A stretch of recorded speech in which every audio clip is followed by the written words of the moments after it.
Buongiorno!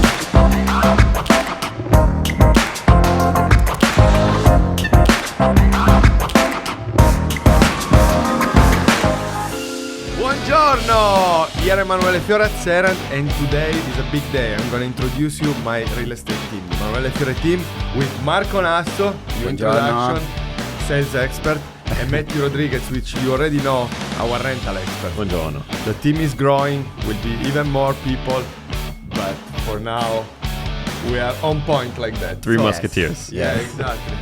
A fun story about Marco, actually. Marco is from my same hometown. He's from Torino, That's right? correct, yeah. Yeah, actually very close to each other. Yeah, we're Yeah. actually one building next to the other one, and we didn't even know. This was like completely random. Yeah. But I'm glad to have a... Life is crazy. Yeah, right? It's Yeah. meant to be. Yeah. We have our rental agent, Matthew Rodriguez, from... New Jersey. Okay. Wow. It doesn't sound as cool as it's Italian. not as European, but it's it's good. close. Everybody wanna be There's here. plenty of Italians in New Jersey. So Yeah. Famous Jersey. Yeah. yes. From how long you've been doing real estate in rentals? I've been in Manhattan for 10 years and have been doing real estate for 9. Nice. Yeah. And you, Marco? I moved here like 8 years ago, Uh-huh. and I've been doing real estate for about 4 years now. 4 years. Yeah. So now we are going to start with a little game, guys. I want to show you that my real estate team is very well prepared, and we're going to do a game. Q&A. Let's go. Let's do it. What's the price? Q&A. So let's start with this one, an easy one. So what's the price per square foot in an average luxury property in Tribeca? I can answer that. Yeah? What is it? 2,500. If it's nicely Sound- renovated. It sounds about right, like a Right. luxury condo. Yep. Yeah. Would you agree? Close. Yeah. So, and for example, this is a more difficult one. What's a good debt to income ratio in a co-op or condo in Manhattan required? Who want to answer? I'll answer. Debt to income's around 38% is normally what they look for. What would you say? I would say 25, depends the co-op. I would say both answers are correct, but in co-op usually they don't accept over 25% debt to income ratio. But 38% is about sounds right. What's the minimum credit score you need to qualify for an FHA loan? Matthew. Marco? No. I want it from you. I would say like 580. 580. Yeah, a minimum. Bare minimum. Yeah. Yeah. Yeah. And for rental, usually, what's the minimum credit score any landlord would accept? Yeah, I mean it's case by case, right? If you're new to America, new to credit, your credit score is obviously you're going to be building your credit, right? So low credit doesn't necessarily mean bad credit, as long as you don't have missed payments or non-payments or bankruptcy and stuff like that. So give me a number. So around the same. A good credit is normally a safe bet, what landlords look for, but again, it's case by case. So you would approve a 600 credit score tenant. If they're building credit, yes. If they have 600 credit score because they miss 7 mortgage payments in a row, absolutely Then no. not. Okay. Sounds about right. Marco, what's the typical down payment percentage in a average condo in Manhattan? 20%. They would accept less? Yes. But it's not very common. Yeah. But they will do. Down to what? 10%. 10%? Yeah. Yeah, I don't recommend putting 10% down because there are extra fee, extra cost, but yeah.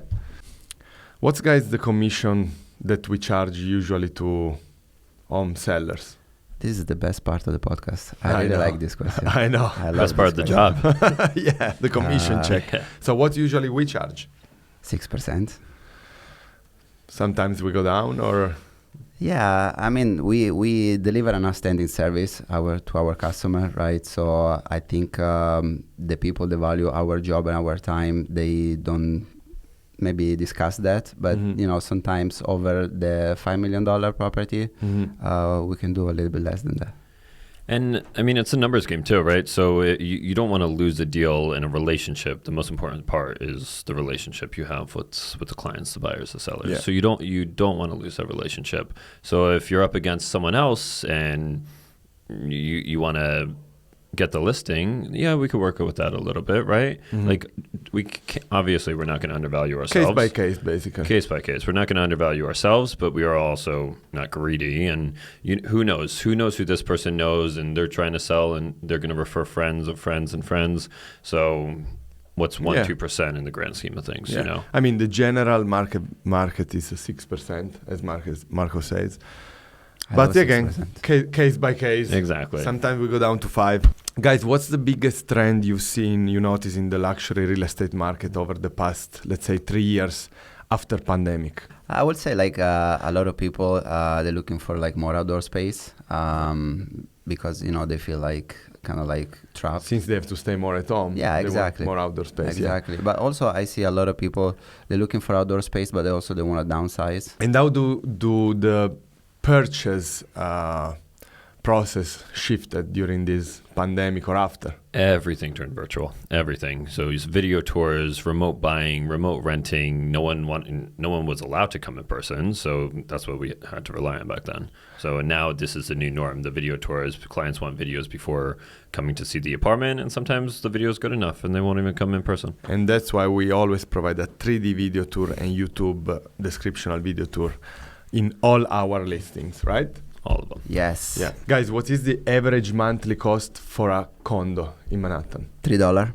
$3 square foot. Yes. Yeah. What would you say in a co-op? Co-op is a little less, $2.70. Yeah, $2.75 is about right.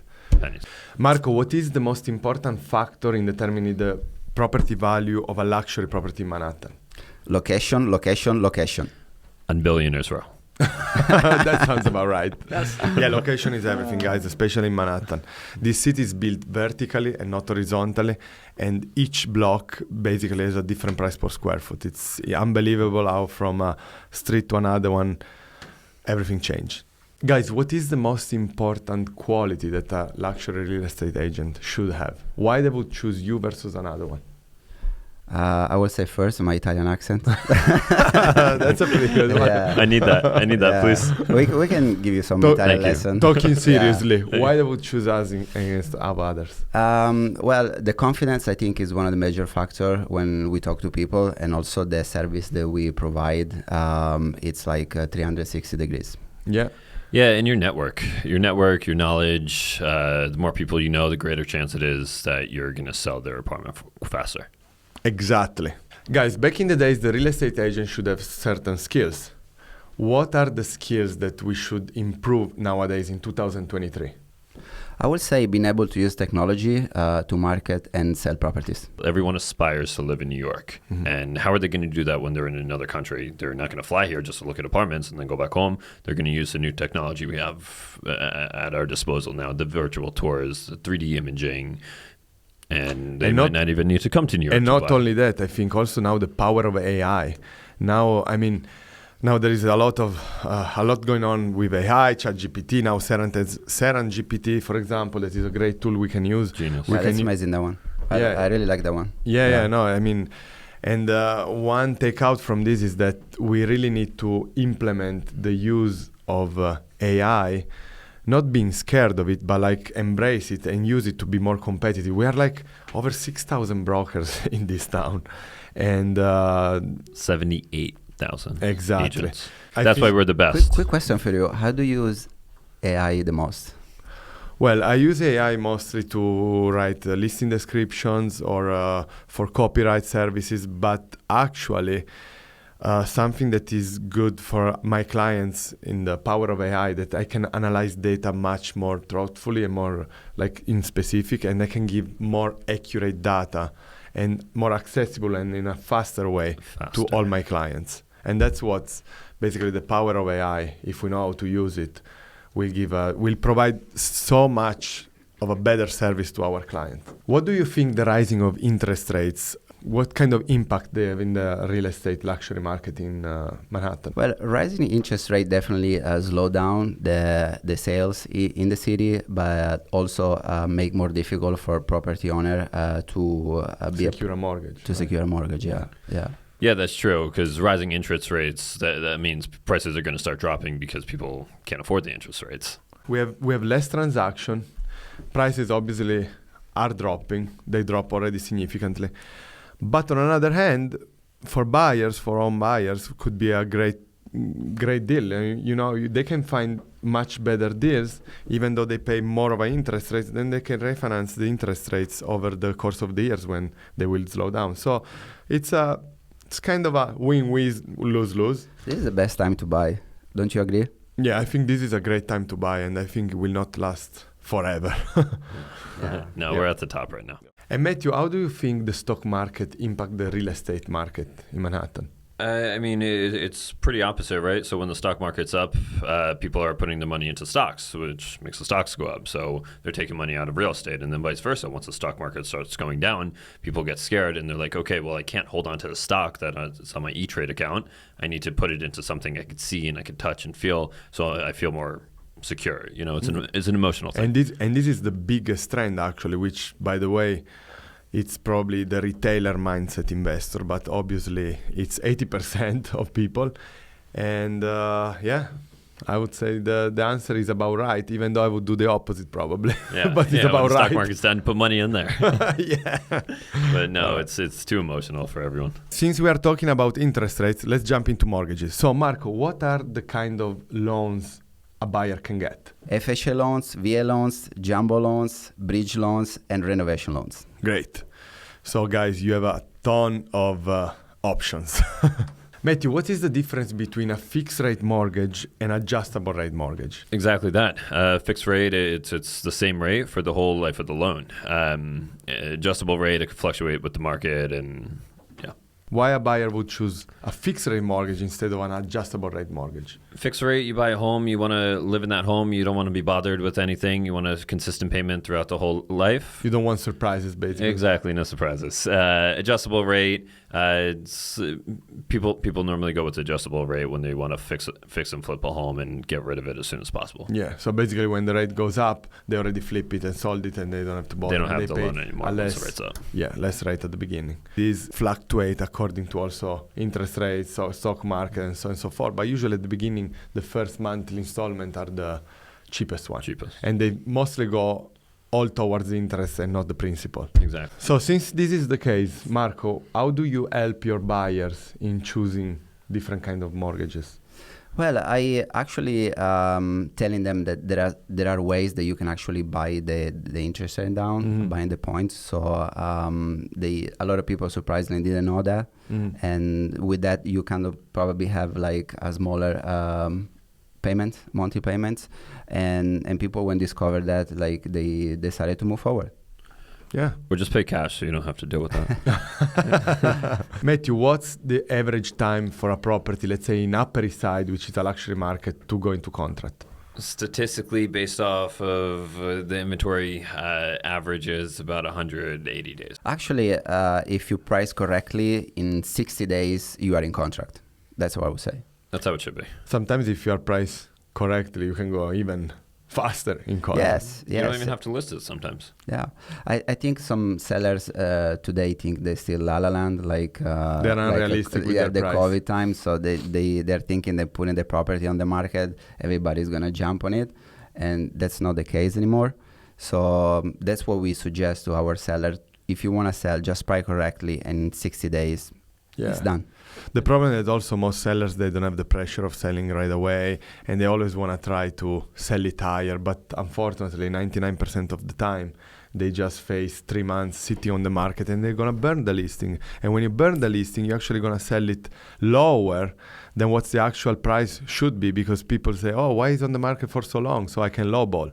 Yeah, so it's a very wrong We have a few examples of that, right? Oh, we have many examples of that people want to price so high, and then they burn the listing, and then it's a real problem for us to get it back on track. Yeah, it also depends on what the reason for selling it is, right? Does the seller need the money so they can price it a little under the market value so they get their money quicker? Yeah, the problem is that doesn't matter what is the real why you want to sell the property. A property is an intrinsic value according to the time of the time where we are now, and the problem is that nobody cares of why you selling it or what do you think your property is worth. Your property is worth what is worth today, and if you want to sell, you should price correctly. That's it. Listen to your broker. Don't listen to your friends. Matthew, you are the rental expert. A question for you. What's the average price for a 2-bedroom in Tribeca right now at the moment? 16,000. Sounds about right. Marco, what would you suggest a seller to do in prep of selling their properties? Well, it depends how the property looks like, but if the property has a lot of furniture and it's like very confusing, like different color of the walls, right? We actually do the staging, so we try to declutter the place the more we can, and we do also virtual staging to make a little bit look organized. And also, if the walls are really like with so many different colors, then we suggest the property owner actually to paint everything in white. And this is because it looks more clean and also bigger.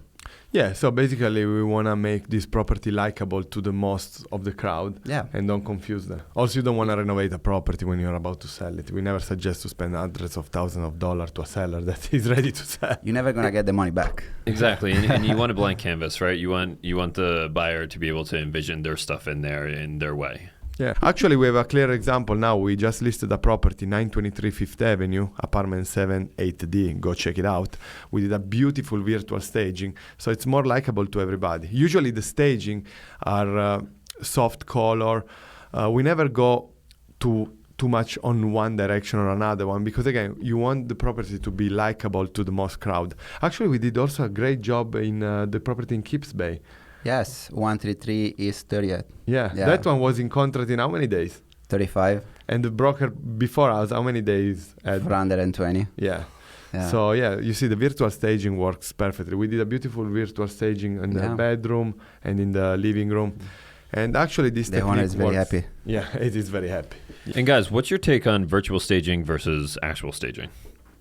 Well, when we do have a big budget or a big property, usually the actual staging work out for the best. But actual staging is costly, so you need to, if the property is worth 10 million up, sure, you do it. Right. Also remember that the actual staging, if a buyer fall in love for the property, they can actually buy the property with the furniture already in place, and they will not have the problem of go around and furnish it. Yeah. Or if they don't like it, just the virtual the actual staging company take it back. Usually we partner with IMG company, is one of the best in the city, and I can't wait to have them in my podcast in next episode. And who determines the budget you get allocated for the staging? The seller. Or if it's a new development, the actual developer allocate a big budget and usually speed up sales, so it's definitely worth it. Nice. Matthew, you are the rental expert, so your bread and butter should definitely be the yield. Every landlord would ask you, what is the yield? What can I generate? What is the yield for our crowd? Definition of the yield, it's a measure of the income generated by the real estate investment. The general yield in Manhattan right now should be around 3%, 2.5%, 3%. Over 4% is an outstanding investment. Even though right now with the interest rate and inflation that is a much higher number, we are still negative yield, meaning we still go below the returns that will outbid the inflation. But soon will be over, so don't worry about it. So then what determines a good yield versus a high yield versus a lower yield? Well, first of all, there is gross yield and net yield. The gross yield, so every broker that want to sell you a property will always tell you the gross yield. You should always disclose the net yield, meaning you have to deduct from the generated income the expenses of carrying these properties. Right. So, again, if you're over 3, is already in Manhattan a good investment. The cap rate, again, everybody asks what's the cap rate in Manhattan. Manhattan has a cap rate that, to be fairly honest, is around 1% or lower. In other cities is more. But again, there are some gems that you can find here and there, and you can find outstanding investment deals. Yeah, but it also depends on the type of property you're buying, right? It's normally a lower cap rate or lower yields in the more higher end properties that don't need much work and that you pay top dollar for, versus the lower end properties that might need a bit of TLC. Yeah, and to find those gems, you should call Marco, our sales agent that knows every property. When you buy a home, also you have to take in accounting what are your closing costs. One of the biggest closing costs, what is it? Mansion tax. Matthew, what's the mention tax for a property between 1 million to 1.99? 1%. And Marco, what's between 2 and 2.299? 1.25. And between 3 to 4.99? 1.5. And between 5 to 9.99? That's a 2 to 5%. Guys, what's the mention tax in a property value over $10 million? 3.25. 3.25.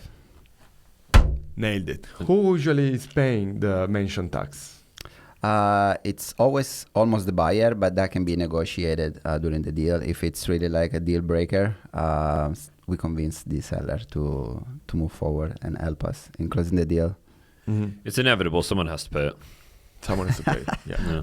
So you're doing a lot of pitch appointments, right? A lot. Yeah. So what's the main request that you have from your clients? Well, definitely they want to have me sell their property at the top dollar. And I usually give them top dollar, so they should be happy. They usually are happy. So they're asking you to go overpriced? They always ask me to list overprice, always. And it's a big struggle for a real estate broker because, you know, a real estate broker wants to get the listing. And the biggest mistake of every real estate broker is that they list it too high just to get the listing, and then they burn the listing, then they don't sell, the seller is mad at them, and the second broker usually make the money because the seller now is frustrated, understand the market, and list it finally at a fair price, and the second listed broker, or even sometimes the third one, is the one that makes the money. So actually, you know what? I would like to be the second or the third broker, so I don't have to do this entire educational knowledge speech. So the other broker do the job for you? So basically the first broker, do the job, but not do the job. Does the bad job of taking the listing higher. Right. So you should deserve to don't get the commission. But because how- it's actually ruining the market. How would you convince a property owner that doesn't want to listen to that? Like, I usually convince in a very pragmatical way, meaning I just show the number. I just show maths. Give comps, give numbers. Mathematic never lie. Statistic never lies. Everybody can pitch you marketing, this and that. At the end of the day, the price is 50% of the sale and should be priced correctly. And since we are an international team, we have an Italian, another Italian, a guy from New Jersey. Soon we will have a Venezuelan team member. You need a passport for Jersey, so international. Marco, you wanted But- to ask some more questions? yes, I always have this question in my mind, Matthew, and probably you're going to be able to help me to understand. How you guys pronounce mozzarella in Jersey? Mozzarella. And on this note, guys, we can wrap it up. We are Emanuele Fiorazzeran. Marco Nasso. Matthew Rodriguez. Ciao. Ciao.